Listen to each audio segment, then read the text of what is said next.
మహాశివరాత్రి రోజు మహాశివుణ్ణి తలుచుకుంటూ తెలుగు రాష్ట్రాల్లో భక్తి ప్రపత్తులతో ప్రత్యేకంగా పూజలు చేస్తున్నారు. ఆలయాలన్నీ కూడా కిక్కిరిసిపోతున్న పరిస్థితి. అయితే శివరాత్రి ప్రాశస్త్యం ఏంటి, ఈరోజు ఎలాంటి నియమాలు పాటించాలి? ఉదయం నుంచి కూడా భక్తులంతా కూడా ఉపవాస దీక్షలో ఉన్నారు. జాగారం కూడా చేయడం శివరాత్రి రోజు అందరూ ఆనవాయితీగా చేస్తారు.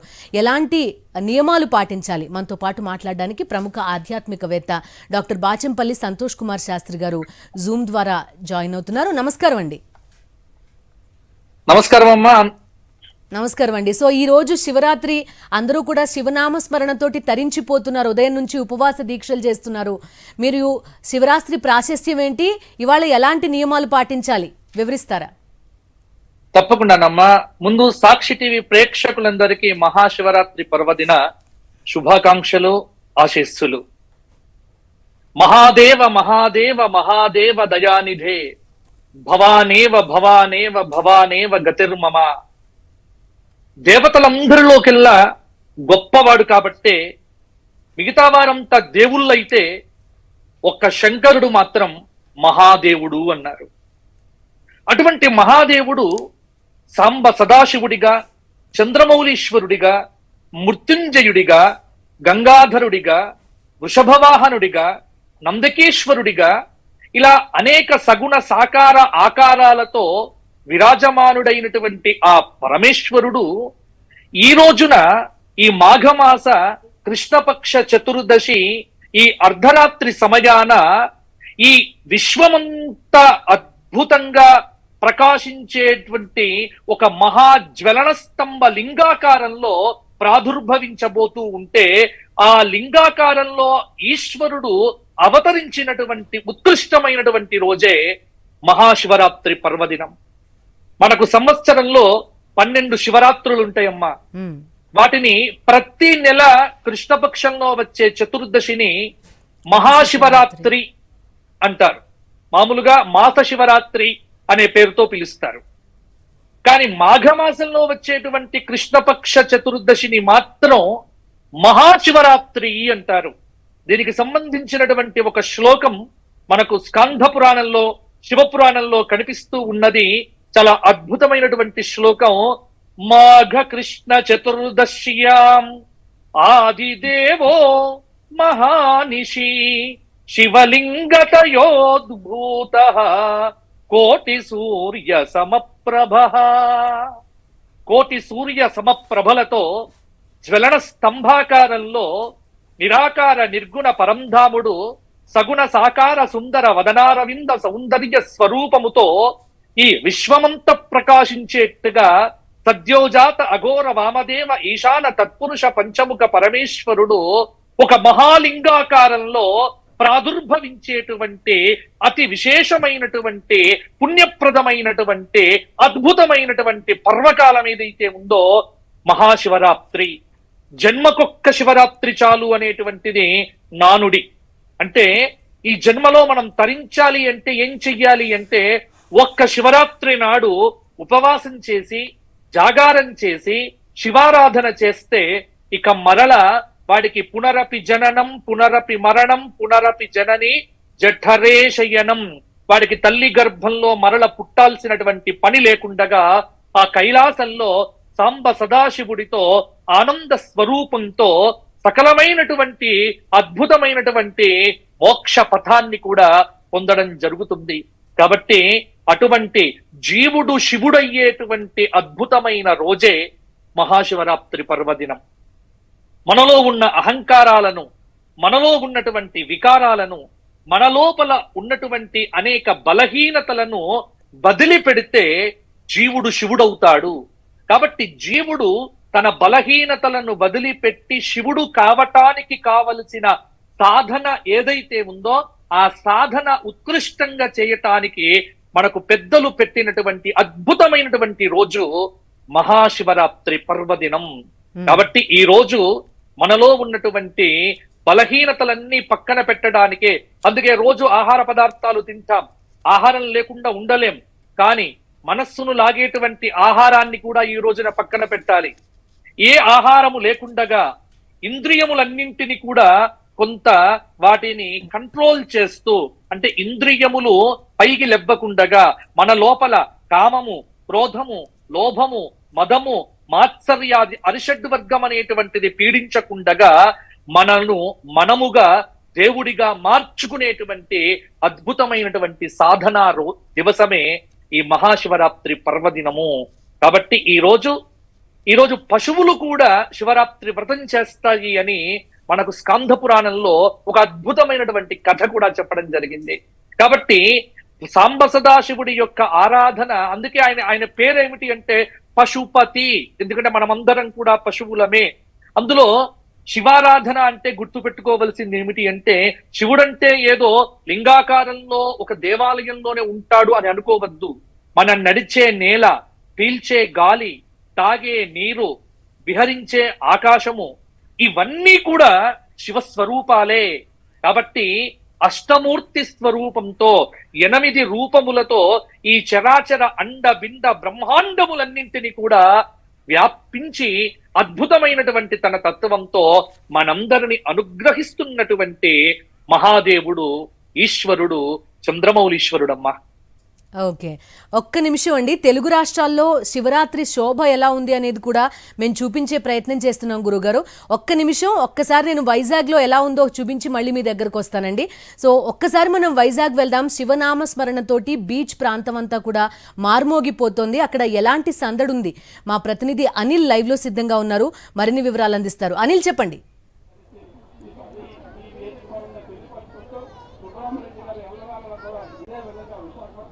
థ్యాంక్ యూ బిందు. ఈరోజు ఉదయం నుంచి కూడా విశాఖ ఆర్కే బీచ్లో ఉన్నటువంటి ఈ ప్రాంతం అంతా కూడా శివనామ స్మరణతో మోగిపోతుంది. గడిచిన 38 ఏళ్లుగా మాజీ కేంద్ర మంత్రి సుబ్బరామిరెడ్డి ప్రత్యేకంగా శివరాత్రి వేడుకలకు ఏర్పాట్లు చేస్తూ వస్తున్నారు.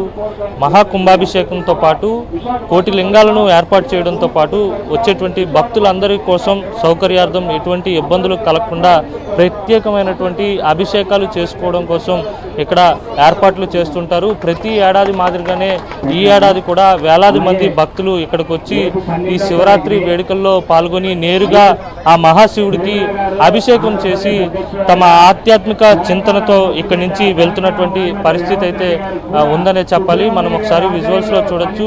భక్తులంతా కూడా ఇప్పుడే అభిషేకం చేసి వారంతా క్యూ లైన్లో వెళ్తున్నటువంటి పరిస్థితి. కొద్దిసేపటి క్రితమే మాజీ కేంద్ర మంత్రి సుబ్బరామిరెడ్డి కూడా ఇక్కడికి వచ్చి ఇక్కడ అభిషేకం కూడా నిర్వహించినటువంటి పరిస్థితి ఉంది. అభిషేకం చేసుకున్నటువంటి భక్తులు మనతో పాటు ఉన్నారు, మాట్లాడదాం. సాధారణంగా దేవాలయాల్లోకి వెళ్ళి మీరు నేరుగా ఆ మహాశివుడికి అభిషేకం చేయాలంటే కుదరదు. ఆ అనుభూతిని ఇక్కడ పొందారనుకోవచ్చు. ఆ అనుభూతిని ఇక్కడ పొందుతున్నామండి. ఎందుకంటే దేవాలయంలోకి వెళ్తే అక్కడ ఉన్న జనాభాని బట్టి దగ్గరికి వెళ్ళడానికి కూడా అవకాశం ఉండదు. మనసులో వెళ్ళాలని ఉన్నా కుదరదు. కానీ ఇక్కడ సుబ్బరామిరెడ్డి గారి ఆధ్వర్యంలోని ఈ కోటిలింగాలు స్థాపించడము, ఇక్కడికి వచ్చి శివుడిని అర్చించుకోవడము మేము చేసుకున్న సౌభాగ్యం. సో అటువంటి అదృష్టాన్ని నాకు కలిగించింది మా అమ్మాయి కూడా 2 సంవత్సరాలుగా ఈ శివరాత్రి పూజల్లో పాల్గొని తన ఉడత భక్తి సహాయంగా ఈ పూజల్లో పాల్గొంటూ ఈ కార్యక్రమాలను చూసుకుంటూ మమ్మల్ని ఇక్కడికి తీసుకొస్తుంది. సో గత 2 సంవత్సరాలుగా మేము ఇక్కడికి రావడము, ఇక్కడ శివుడిని అర్చించుకోవడము, ఈ కోట్లింగాల్ని చూసే భాగ్యం కలిగించడము అంతా శివుడి కృప. మొత్తం మీద బిందు మనం చూస్తే కనుక ప్రభుత్వం కూడా ప్రత్యేకమైనటువంటి చర్యలు తీసుకుంది.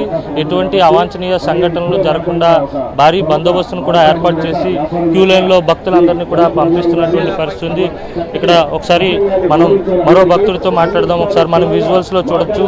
భక్తులు నేరుగా వచ్చి ఆ మహాశివుడికి పాలాభిషేకం చేసి ఇక్కడ వచ్చినటువంటి వారందరూ కూడా పాలాభిషేకం చేసుకుంటూ శివనామ స్మరణతో ఇక్కడి నుంచి ఆనందంగా తిరిగి వెళ్తున్నటువంటి పరిస్థితి ఉందని చెప్పాలి. సాధారణంగా దేవాలయాల్లోకి వెళ్ళి మహాశివుడికి పాలాభిషేకం చేయడం కుదరదు కనుక ప్రతి ఏడాది కూడా విశాఖపట్నంలో ఉన్నటువంటి ఆర్కే బీచ్లో అత్యద్భుతమైనటువంటి సౌకర్యాల నడుమ శివరాత్రి వేడుకలైతే అంగరంగ వైభవంగా కొనసాగుతున్నాయని చెప్పాలి. ఇప్పటికే వేలాది మంది భక్తులు ఉదయం నుంచి కూడా వచ్చి ఈ అభిషేకంలో పాల్గొని తిరిగి వెళ్తున్నటువంటి పరిస్థితి అయితే ఉంది. రాత్రి కూడా ఈ ప్రాసెస్ అయితే కొనసాగబోతోంది. వేలాది మంది భక్తులు కూడా వచ్చే అవకాశం అయితే కనబడతా ఉంది. Okay, over to studio. Doctor Bachampalli Santosh Kumar Shastri గారితో మనం శివరాత్రి ప్రశస్తి గురించి మాట్లాడుతున్నాం.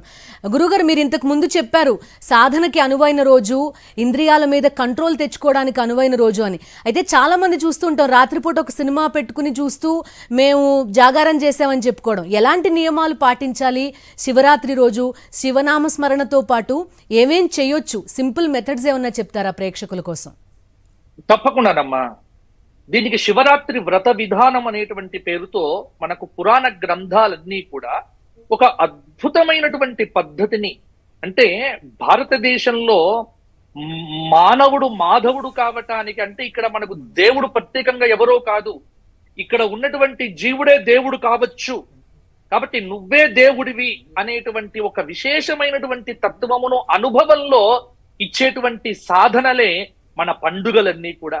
కాబట్టి మన ప్రతి పండుగ వెనక ఒక అర్థం, పరమార్థం, అంతరార్థం, ఈ మూడు కూడా ఉంటాయి. తతస్సాయాన్నే కృష్ణతిలైః స్నానం కృత్వా ధృత భస్మ త్రిపుండ్రః. అంటే ఎప్పుడు కూడా ఇది శివరాత్రి, రాత్రి శబ్దం అనేటువంటిది ఎప్పుడైతే మనం ప్రయోగం చేశామో శివుడి సంబంధమైనటువంటి రాత్రి శివరాత్రి. అంటే శివ సంబంధం మనకు రాత్రి ఎప్పుడు మొదలవుతుంది అంటే సాయంకాలం సంధ్య 6 గంటలకు ప్రారంభం అవుతుంది. అంటే ఇవాళ మనం సరిగ్గా సాక్షి టీవీలో మనం సాయంకాల సంధ్యా సమయంలోనే మన కార్యక్రమం ప్రారంభం చేసుకుంటాం. అంటే అసలు శివుడి గురించి ఆలోచించాల్సింది, శివ దర్శనం చేసుకోవలసింది, శివుడి యొక్క తత్వాన్ని ఉపాసన చేయటానికి ఈ 6 గంటల నుంచి, ఇప్పుడు ఈ సాయంత్రం 6 గంటల నుంచి ఉదయం 6 గంటల దాకా ఉన్నటువంటి కాలం ఏదైతే ఉన్నదో ఇది అసలు సిసలైనటువంటి శివరాత్రి. చాలా మంది పొద్దున్నే వెళ్ళి శివాలయాలకు వెళ్తారు, కానీ శివాలయంలో ఉదయం దర్శించుకోవడం కంటే శివరాత్రి అనేటువంటి ఇక్కడ రాత్రికి మాత్రమే ప్రాధాన్యము. కాబట్టి ఈ రోజున 3 చెయ్యాలి. ఏమిటి? ఉపవాసము, రెండవది శివాభిషేకము, మూడవది జాగారము. ఈ 3 చేస్తేనే తప్పకుండా ఫలితం వస్తుంది. ఉపవాసానికి సంబంధించినటువంటివి చాలా విధానాలు ఉన్నాయి. కొంతమంది నీరు కూడా తాగకుండా నిర్జలంగా ఉంటారు, కొంతమంది ఏమో పండ్లు ఫలాలు తీసుకొని ఉంటారు, కొంతమంది సాధకులు నోట్లో ఉన్నటువంటి లాలాజలాన్ని కూడా లోపలికి పంపించకుండా కఠినంగా ఉంటారు. ఇలా ఒక రోజు ఉండటం చాలా మంచిది. ఈ విధంగా చేసి ఇప్పుడు సాయంత్రం మనకు 4 యామాలతో పూజ చేసేటువంటి సంప్రదాయం ఉందమ్మా. 4 యామము అంటే 3 గంటలు. యామము అంటే 3 గంటలు అంటే 6 నుంచి 9 మొదటి యామము, 9 నుంచి 12 రెండవ యామము, 12 నుంచి 3 మూడవ యామము, 3 నుంచి 6 ఉదయం 4వ యామము. అంటే శివరాత్రి నాడు ఈ 4 యామముల యందు విశేషమైనటువంటి అభిషేకము, పూజ తప్పకుండా చెయ్యాలి. ఏమిటి అంటే ఇప్పుడు సాయంత్రం 6 గంటలకు ఒక అభిషేకం చేస్తాము. అభిషేకం అనేటువంటిది ఇక్కడ 4 యామాలలో శివుడిని ఆరాధన చెయ్యటానికి 4 నామాలు ఇచ్చారు. ఏమిటి అంటే ప్రథమ యామంలో శ్రీ శివాయ నమః. 6 నుంచి 9 వరకు అందరూ కూడా ఈ సృష్టిలో ఉన్నటువంటి ప్రతి ఒక్కరు కూడా శ్రీ శివాయ నమః అనేటువంటి నామాన్ని జపిస్తూ ఉండండి. ఇక రెండవ యామంలో 9 నుంచి 12 శ్రీ శంకరాయ నమః, శ్రీ శంకరాయ నమః అనే విధంగా రెండవ యామంలో, అంటే రాత్రి 9 నుంచి 12 వరకు. ఇక మూడవ యామంలో 12 నుంచి 3 గంటల వరకు మహేశ్వరాయ నమః అని చెప్పాలి. ఇక 4వ యామం అంటే ఉదయం 3 గంటల నుంచి 6 గంటల దాకా శ్రీ రుద్రాయ నమః. ఈ విధంగా నామ సంకీర్తనం కానీ, శివ సహస్రనామ స్తోత్రము కానీ, ఇక ప్రధానంగా ఈ 4 యామాల్లో ఈరోజు రాత్రి 12:28 నుంచి 12:31 వరకు దాదాపు ఆ సమయం అంతా లింగోద్భవం జరిగేటువంటి సమయము అని మనకు జ్యోతిష్ శాస్త్రం చెప్తోంది. కాబట్టి ఈ లింగోద్భవం జరిగేటువంటి ఈ సమయంలో ఖచ్చితంగా రాత్రి 12:28 నుంచి 12:31 మధ్య ఖచ్చితంగా శివ దర్శనం చేసుకోవటం కానీ, శివుడి మీద బిల్వపత్ర సమర్పణం చేయడం కానీ చేస్తే ఈ శివరాత్రి వ్రతం అనేటువంటిది సంపూర్ణమవుతుంది. ఇక జాగారం అంటే సినిమా పాటలు పెట్టుకోవడమో, డీజే పాటలు పెట్టుకొని, లేకపోతే రాత్రి second show, third show, fourth show లాంటివి చేస్తే అది జాగారం కిందికి రాదు. జాగారం అంటే శివస్య సమీపం గత్వా, శివుడి సమీపానికి వెళ్ళి శివుడి సన్నిధిలో కూర్చొని శివుడిని చూస్తూ శివనామం చేస్తూ శివలింగానికి అభిషేకం చేస్తూ సర్వం శివమయం జగత్, ఈ జగత్తంతా శివుడే వ్యాప్తమై ఉన్నాడు, ఇందుగలడందు లేడని సందేహము వలదు చక్రి, సర్వోపగతుండు ఎందెందు వెతికి చూచిన అందందేగలడు దానవాగ్రని వింటే అనేటువంటి భగవానుడి యొక్క సత్య స్వరూపాన్ని ఈ జగత్తంతటా భావన చేస్తూ ఈ జగత్తులో అణువులో పరమాణువులో కూడా ఆ శివయ్యనే వ్యాప్తమై ఉన్నాడు అనేటువంటి ఏకాత్మ భావనతో, విశ్వాత్మ భావనతో, విశ్వ చైతన్యానికి మూల స్వరూపమైనటువంటి ఆ పరమేశ్వరుడి యొక్క ఆరాధన మనస్సులో చేస్తూ జీవుడు శివతత్వాన్ని పొంది ఈ జీవుడే శివుడిగా మారేటువంటి రాత్రి సమయం ఏదైతే ఉన్నదో ఆ సమయమే మహాశివరాత్రి పర్వదినము. అంటే ఒక్క మాటలో నేను చెప్తా మహాశివరాత్రి అంటే అర్థం ఏమిటో. అంటే ఏమీ లేదమ్మా, నేనే ఈ జగత్తులో గొప్పవాడిని, నేనే చాలా గొప్పవాడిని, నేనే రాజును, నేనే చక్రవర్తిని, నేను మహా మనిషిని, నేను ఆఫీసర్ని, నేను నటుణ్ణి, ఇలా చాలా ఉంటాయి మన లోపల అవలక్షణాలు.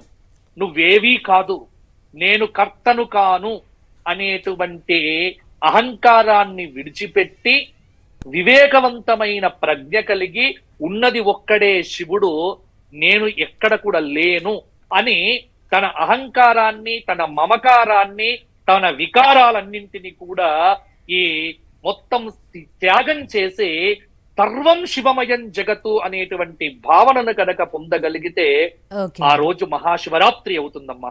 ఓకే అండి, థ్యాంక్ యూ గురువు గారు. మాతో జూమ్ లో జాయిన్ అయ్యి మహాశివరాత్రి ప్రశస్తి గురించి వివరించారు. ధన్యవాదాలండి. ధన్యవాదాలమ్మా. తెలుగు రాష్ట్రాల్లో మహాశివరాత్రికి సంబంధించి వైభవంగా భక్తి ప్రపత్తులతోటి నిర్వహించుకుంటున్నారు. గుంటూరు కోటప్ప కండ నుంచి మరిన్ని వివరాలు మా ప్రతినిధి అశోక్ అందిస్తారు. మహాశివరాత్రి సందర్భంగా కోటప్ప కొండ పైన ఉన్న త్రికోటేశ్వర స్వామి ఆలయం భక్తులతో కిటకిటలాడుతుంది. ఎక్కడ చూసినా ఓం నమ శివాయ, ఓం నమ శివాయ అన్న నామస్మరణతో మారుమోగిపోతుంది.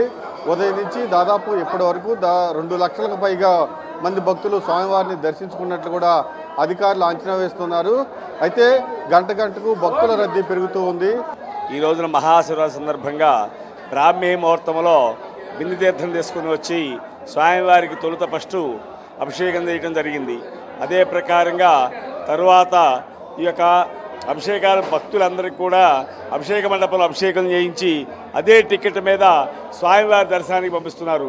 రాత్రిపూట ఈ యొక్క లింగోద్భవ కాలము అంటే లింగంగా ఉద్భవించిన యొక్క కాలాన్ని లింగోద్భవ కాలం అంటారు. ఈ లింగోద్భవ కాలంలో శ్రీ స్వామివారికి మళ్ళీ యథాప్రకారంగా మహాన్యాసపూర్వంగా మహారుద్రాభిషేకం జరుగుతుంది. ఈ అభిషేకానంతరం మహానదిని పెట్టేస్తాం.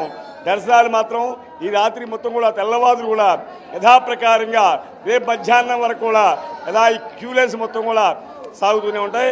కాబట్టి గత సంవత్సరం కంటే కూడా ఈ సంవత్సరంలో భక్తులు అధిక సంఖ్యలో వచ్చారని చెప్పే ఉద్దేశంగా మేము భావిస్తున్నాం. కాబట్టి ఆ స్వామి వారికి నమ్మిన వారికి ఇది కొంగు బంగారమై వెలుగొందుతూ ఉన్నాడని చెప్పడానికి చాలా నిదర్శనాలు ఉన్నాయి. స్థల పురాణం చాలా ఉన్నది. కాబట్టి ఈ యొక్క మహాశివరాత్రి సందర్భంగా ఈ యొక్క శివరాత్రి సందర్భంగానే ఈ యొక్క సంబంధించింది మాత్రమే మాట్లాడుతూ చెప్తున్నాము. తర్వాత అందరి భక్తులందరూ కూడా ఆ స్వామివారికి మీ ఏ కోరికతోటి ఏ వాంఛలతోటి వస్తారో ఆ వాంఛల మొత్తం తీరుస్తాడు ఆ స్వామివారు. తప్పనిసరిగా ఎన్నో వారికి ఎంతోమందికి ఆ స్వామివారి నిదర్శనాలు ఇచ్చాడు. అలా జరుగుతుంది.